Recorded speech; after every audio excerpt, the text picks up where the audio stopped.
What's up, guys? Welcome to episode 6 of the Pickleball Wisdom and Wellness Podcast. I'm your host, Austin, the Amazon Man. And today we have a very special guest, a good friend of mine and a fellow Jersey boy, Richard Livornese Jr. He's recently signed with MLP and also APP. He's one of the top pros on the APP tour and just an overall high energy and very athletic, talented player, and also very strategic and smart. So I'm excited to talk to him about all things pickle today. How are you doing, Richard? Good. I mean, I can't beat that intro. That was awesome. I couldn't have dreamed up a better one myself. Off the cuff, no notes for the intro. Like to be organic. So first, Yeah. I just want to start with your overall journey into pickleball, just to kind of set the stage for the discussion on how you got into the sport. Yeah. So I know, I mean, I guess it's like a unique story, but I guess most people's stories are pretty unique. I know Yeah. yours coming from, Yeah. playing spike ball and all kinds of different stuff. So for me, it was football and lacrosse. I played them my whole life growing up. And then I went to college for lacrosse. And then we got sent home for COVID in 2020. And then while I was home towards the end of 2021, we were still home. And I played a little with my dad, and then in October of 2021, I met some really good guys who we know well. They run the pickleball clinic, Matt and Aaron, Yes. and we all started playing together. And that was really when I started playing. So it's been like almost 2.5 years now, and just Yeah. love it as much as I did then. So pretty awesome. I love that. So at what point during the process were you like, okay, I'm considering maybe doing this full time. Like, there's enough money in the sport now. I think I'm getting better. Like, I've done better at pro tournaments. Like, I'm past 5-0. When was the breaking point where you're like, I'm just going to send it and go on the Yeah, tour? I think there were kind of two different points. I think the point when I realized I was going to take it pretty seriously was in Mesa this year Mhm. when Ken Herman, the owner of the APP, came up to me and my partner. I had played I was talking about playing with Spencer Lanier. Yeah. I wasn't playing that tournament with him, but like we were talking about it. And he asked us both to be on the next gen national team, which is Yeah. pretty much a team of 12 players under 23 on the APP. Mhm. And with the coaching and the entry fee help and some housing on the money side, I realized that I was planning on maybe playing like 6, 7 tournaments this year. And I ended up playing 15 out of the 16 APPs, which I was not going to do if it wasn't for the help. Right. So, Okay. that was kind of when I realized I was still in school because I graduated in May. And I realized, okay, I'm going to like give this a shot.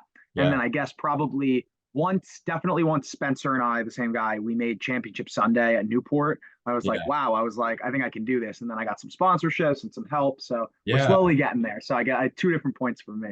I love it. Let's sidetrack for a second because I think it's really important to explain to people the beauty of next gen. And I just don't think it's well known. It's super well known, but this is something that the APP Tour puts on. And it's not only a tournament for the top pros age 16 to 23, but it's also an opportunity to get great mentorship, right? I've Yeah. met some great senior pros like Scott Felligman and Paul Olin through that. And Yeah. also, it's just a great opportunity to network and find partners. Like you're saying, I don't know if you found Yes. Spencer through Next Gen, but I Yep. know you and I Yep. connected through Next Gen. So for all you young players out there, and I teach a lot of young pickleball juniors, it's really important to throw yourself into next gen, even though it may seem a little daunting, but not even just to play in it as a tournament because it's very competitive and it's very hard to win, but just to really see what the other talent is out there and maybe form potential partnerships years down the road and network. Yeah, I mean, I totally agree. So like for me, that's where I met my men's partners. Pretty much I played with Jaden Right. Spencer and Jack Monroe, who I met all of them at Next Gen. So Right. in terms of yeah, totally. And Riley, who we both played mixed with, I met Yeah, her at Next Gen. So exactly. I think for a lot of the juniors, it's really big because I think for a lot of us, like for me coming from New Jersey, there wasn't and even now, people I'm meeting, I'm telling the up and coming players in New Jersey, I'm like, you want to find partners, go to Next Gen because Right. it's Right. people with the same goals from all over the country. And if you're all trying to break in, none of you really have that partnership. I mean, how many people are going to these big tournaments and like I did, and you're playing with your friends from home and Yeah. you just can't, whatever it is, you can't cross that line. You can't get Right. that big win. And Right. all these people are in the same boat. And I think you understand this because I know you just aged out. But Like I started on, I think actually you and Riley kicked my butt pretty bad in the first next gen I First played.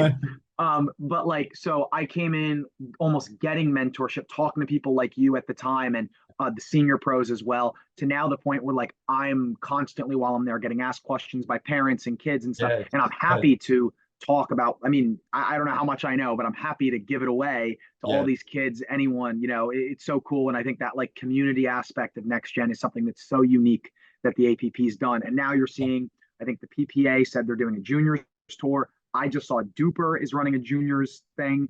So Yeah. I think there's a ton of people are really realizing that that's the future of the sport. It's not converted tennis players, it's juniors that are really going to grow the game of pickleball, not the game of tennis. You know what I mean?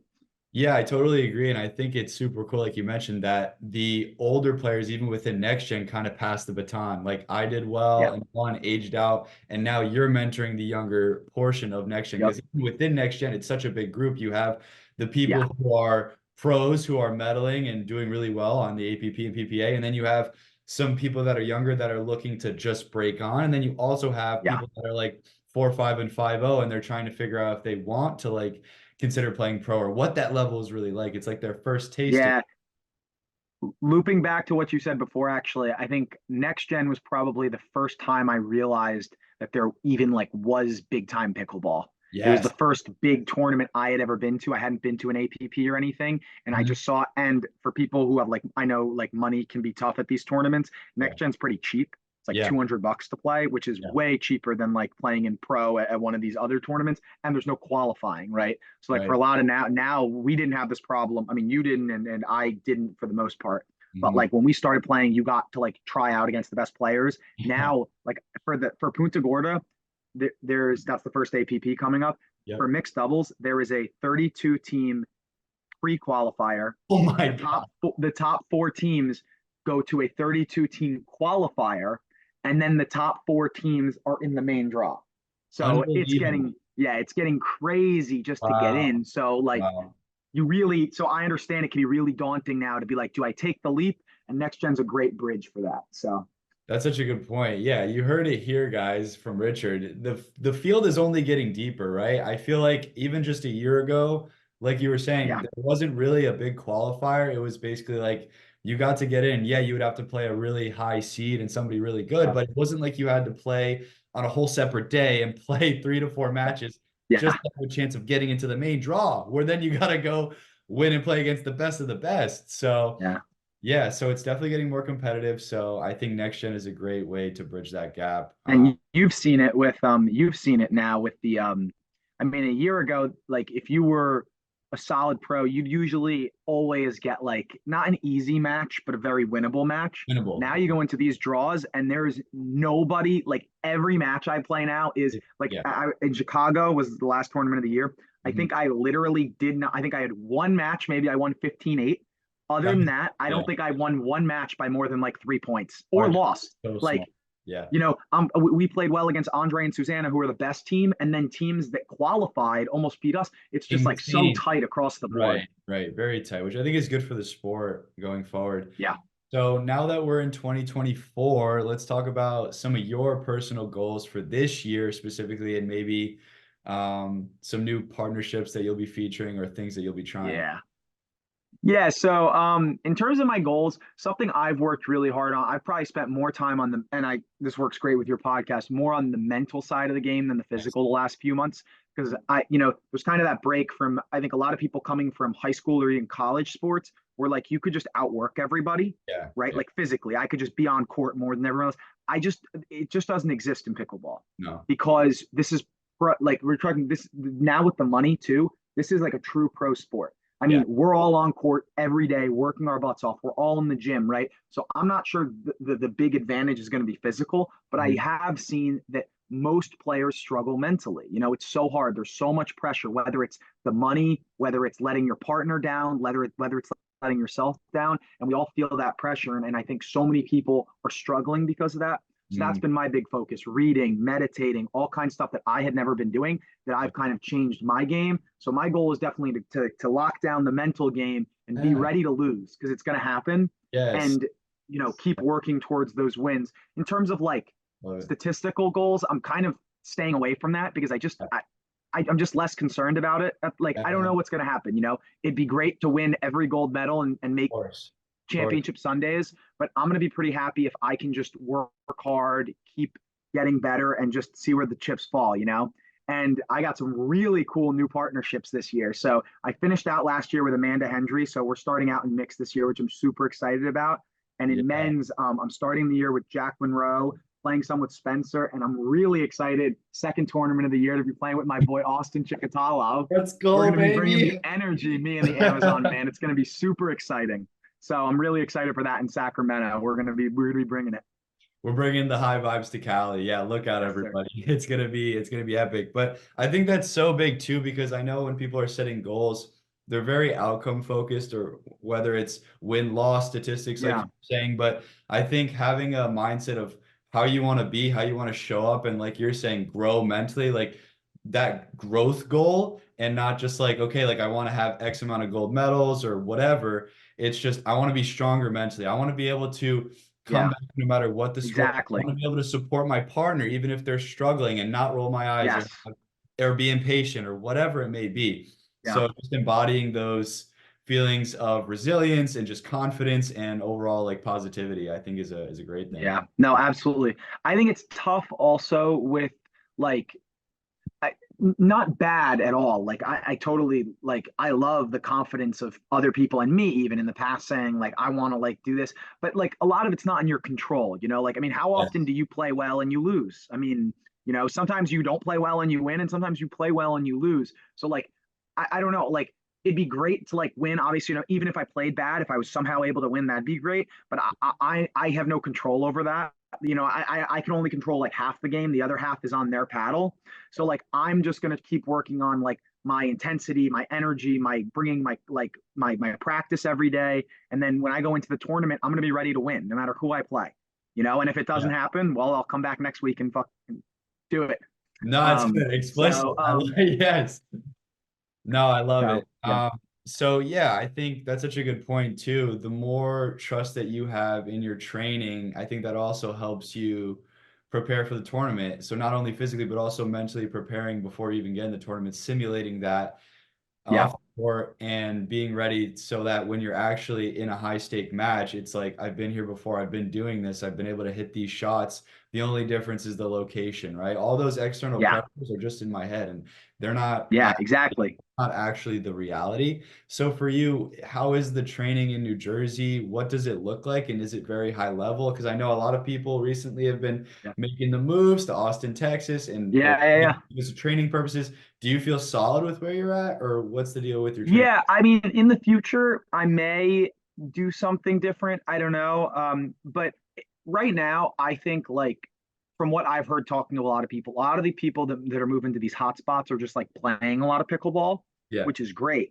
But like for me up here, like if I was gonna make a move, I need something pretty structured because I feel very solid in the system I've put in place. So like because I'm like one of the only like touring pros up here, like I'm able to I'm drilling like 4 hours a day almost. I play, I probably play a lot less than those guys do. I'm only playing maybe yeah, 1 to 2 times a week, but I'm yeah, drilling every other day. So I feel like I'm getting such good reps with good players. I think we have a lot of players in that, if we're going by Duper, I'm not saying good or bad, but yeah. we have a lot of players in that 5-5 to 6-0 range.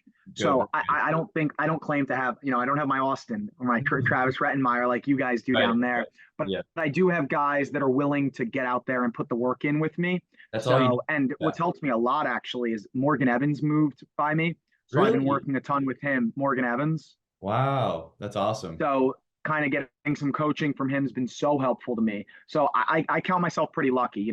I mean, obviously I'd love, you know, maybe to have certain players that other people have, but I have my situation and I think I put a pretty good system in place and I'm pretty happy with it for now. We'll see what the future holds. And then the Yeah, other thing is I'm not afraid to like travel. So I've gone yeah, down to yeah, Florida and I've trained with people down there. yeah. So I can go to Texas. So I'm not like overly, if I really need reps against higher level Exactly. guys, come Yeah, stay with my buddy Austin and we can play, yeah, you know. So exactly. I think I'm getting my high level reps on that side, and then I'm doing a ton of drilling, Mhm. really working on my shot selection and like specific shots, whether it's a backhand roll or a forehand like counter, things like that.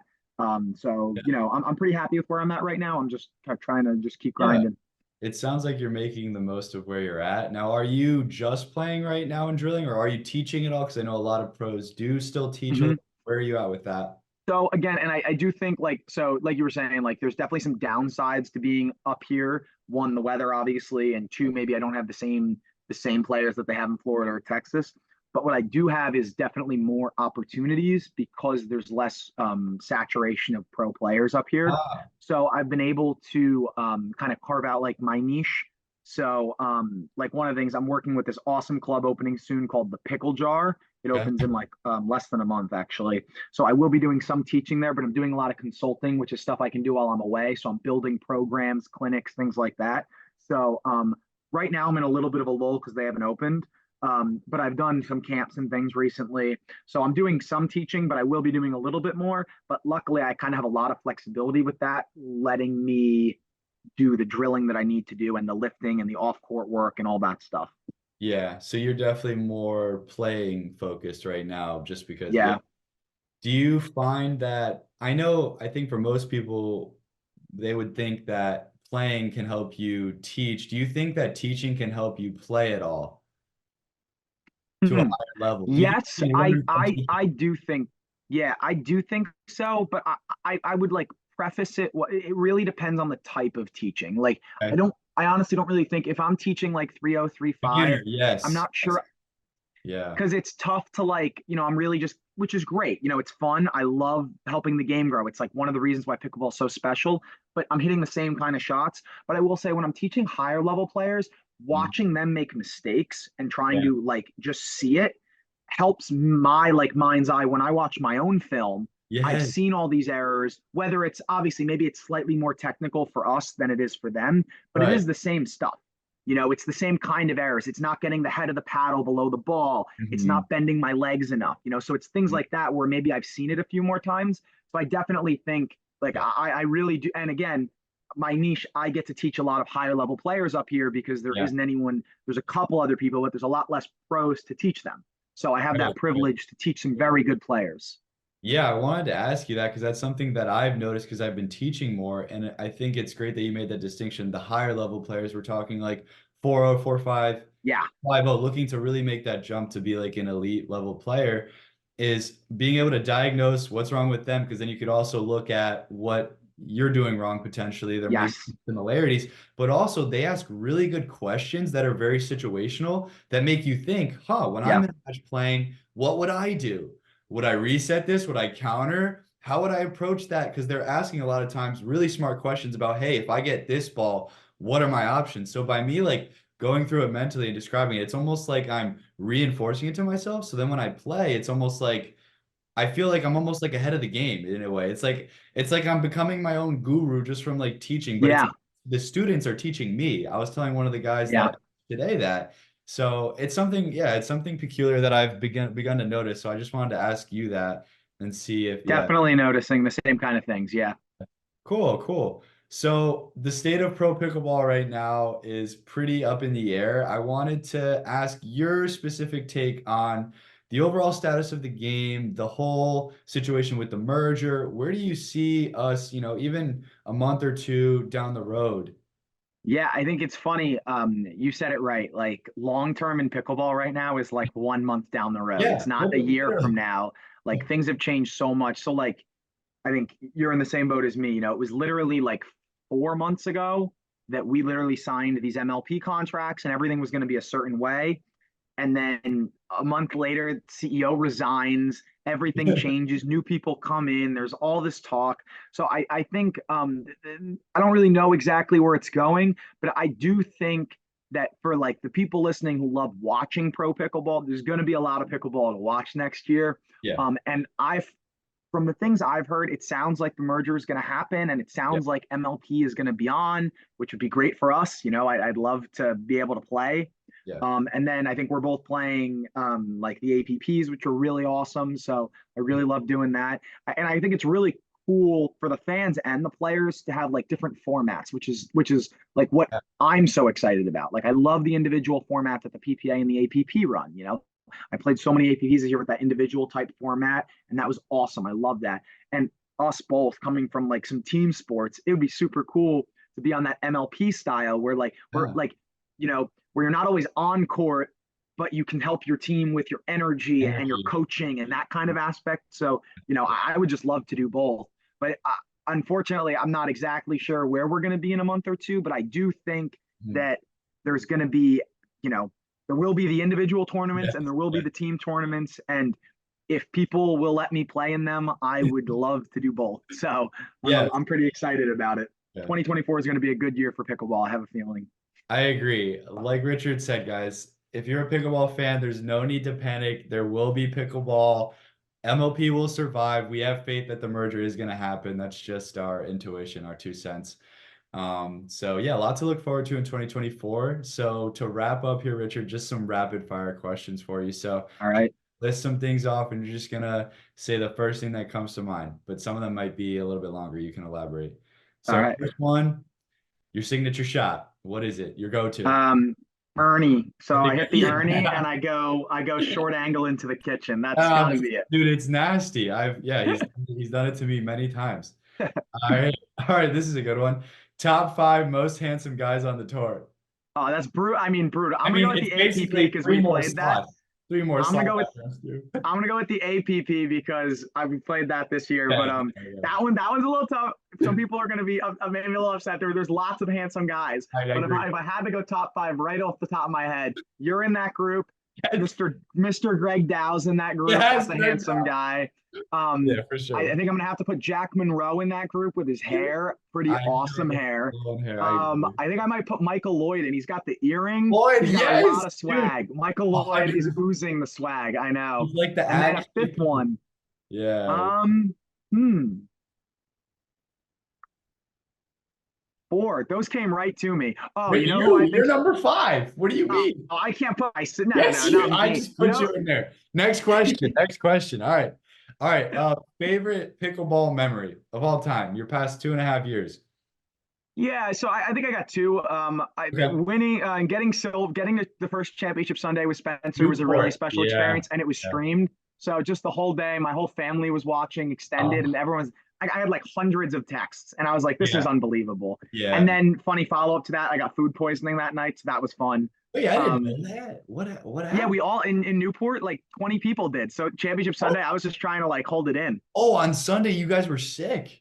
Spencer wasn't. He didn't eat the. I mean, well, I don't know what it was, but yeah, You a and a bunch of bunch people of were. other So that was people. pretty crazy. Wow.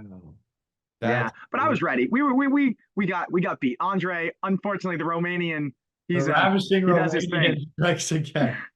All right. And then the second one is winning next gen was really cool. Like you said, it was Yeah. a cool culmination, full Yeah. circle of like going, not doing well, and kind Mhm. of getting the mentorship to getting to winning it Yeah. and giving the mentorship. So that was a pretty cool experience. That's so cool, man. All right. So what would your dream vacation be? Like a day on this dream vacation. What would it be? Yeah, I really, especially after like I got a little. We went to England this year, and we didn't see that much, but it was cool to go to another country. So Yeah. I haven't really been to a lot of countries, so Yeah. I think I would love to go see like Italy or something. My sister Italy's went so this nice. summer, and Yeah. she went to Venice and just like talked about like the canals and stuff. And I just like can't really picture it easily. So I think that might be if I had one day, I might go see that. Andiamo. Yes, sir. I love it. Okay. All right. Last one. Super easy. Favorite sport outside of pickleball? I'm assuming it's one of your high school sports. Yeah, for sure. I think I'm going to say football. I think for Ah, lacrosse, I okay. might have said lacrosse for a while, Yeah, I but was thinking I got a lot of lacrosse in. I definitely miss the football days. There's nothing like a full contact sport, and yeah. there's just something special about like I guess people in pickleball may not understand it, but there's something special No, about like the lining up physicality. and Yeah. just running through the line and them running at you at the same. It's just like it's invigorating. It's So invigorating, man. The adrenaline rush from pickleball is a bit different, but it's still there. That's yeah, why that's oh why yeah, everyone's big hooked. time. Awesome, man. Well, thank you so much for joining, brother, and sharing your wisdom and just your energy and presence. And we're Yeah. super excited to make our debut in Sacramento, everybody. Stay tuned. Look out for Richard this year on the APP Tour MLP. And with that, signing off here. Peace, everybody. Thank you, my friend.